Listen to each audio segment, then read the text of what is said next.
Welcome everyone! The long summer wait is finally over, and what a glorious sun-drenched Saturday we have here at the Circuit of the Americas.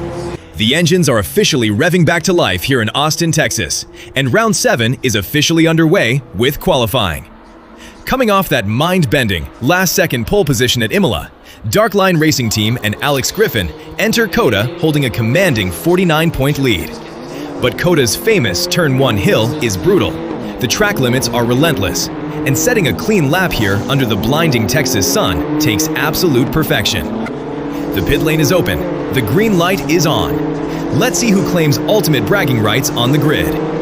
The first drivers are out on their outlaps around this demanding 5.5-kilometer circuit, getting everything up to working temperature and feeling out the track conditions.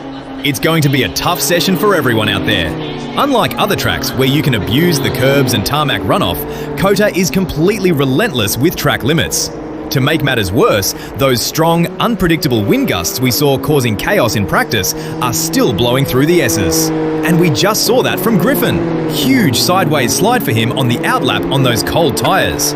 If this was a drift competition, he'd score plenty of points for that one. These cars naturally lack front-end downforce, making them feel super heavy and unresponsive through the legendary S-curves. And when that wind hits the car, you get exactly that kind of massive moment. Emmanuel Vinca now out of the final corner. Kreutzpointer holds the benchmark with a 2:30.950, and Vinca crosses the line to go second fastest, just over a tenth behind. A solid opening effort from Vinca, but only the top 4 drivers have logged competitive times so far. Still early days in this session, as the rest of the field builds up their pace. Championship leader now into the final corners. This is looking good on the Delta, but oh, he goes off the track out of turn 19. That lap is not going to count. And now understeer into the final corner. The front end just pushes him wide on exit, so his next lap will be invalidated as well. Unfortunate start for Griffin, but with 14 minutes still on the clock, no need to panic just yet.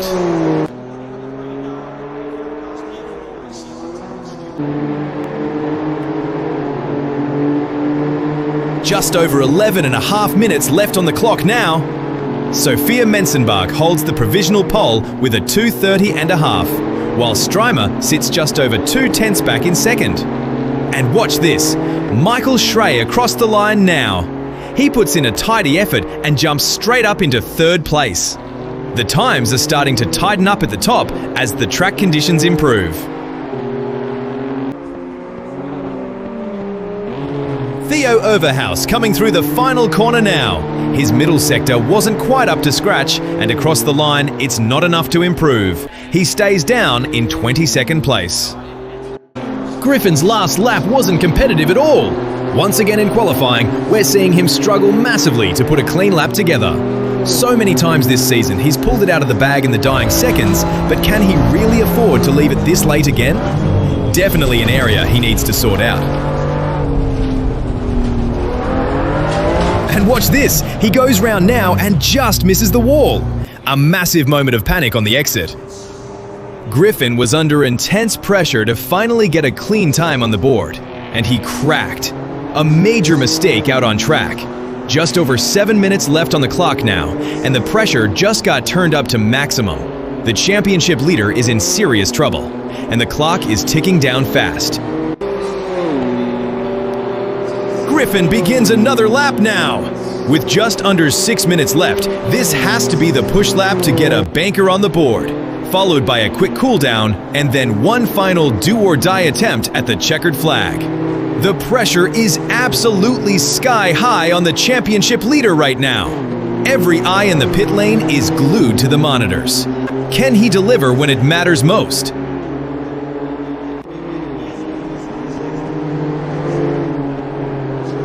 Once again, a huge slide through the S's for Griffin.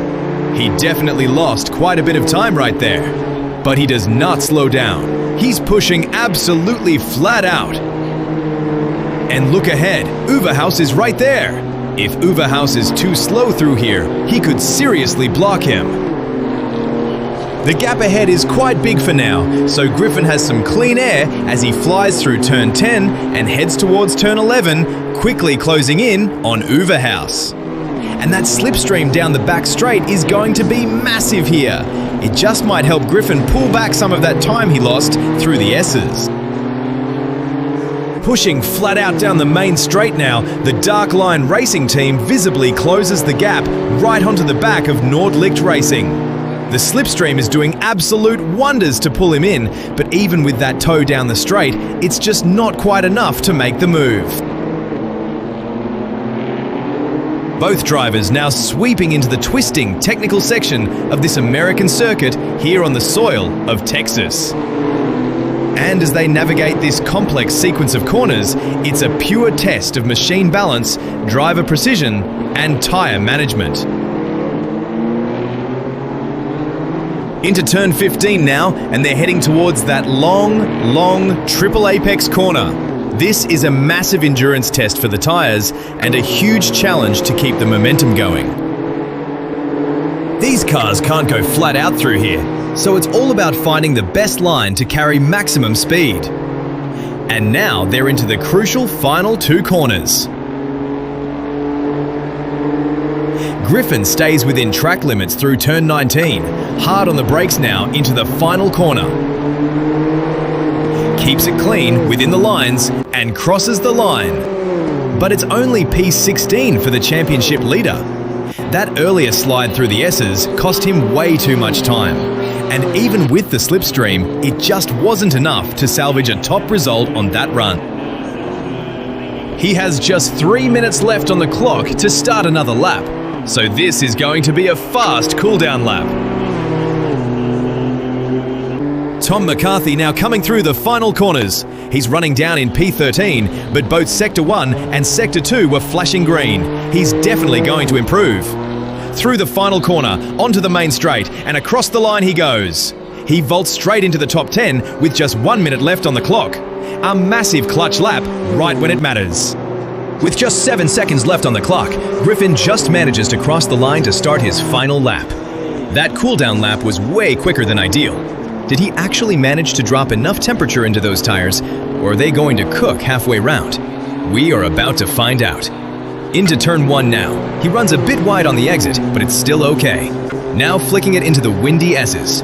He's currently sitting down in P22, which is miles away from where he needs to be, especially with his main title rivals currently running 6th, 8th, and 14th. Everything is on the line right now. And it couldn't get any worse for him. We are just seeing that Griffin's final lap time has been deleted for exceeding track limits in the S's. That's track limits. Sorry, mate. But where? Turn 3, S's entry. Bring car to the garage. We're P22 for now.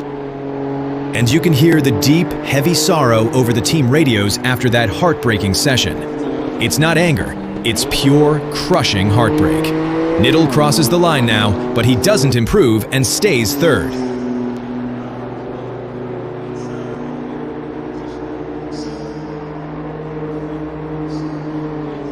Henkefend comes across the line, and he doesn't improve either.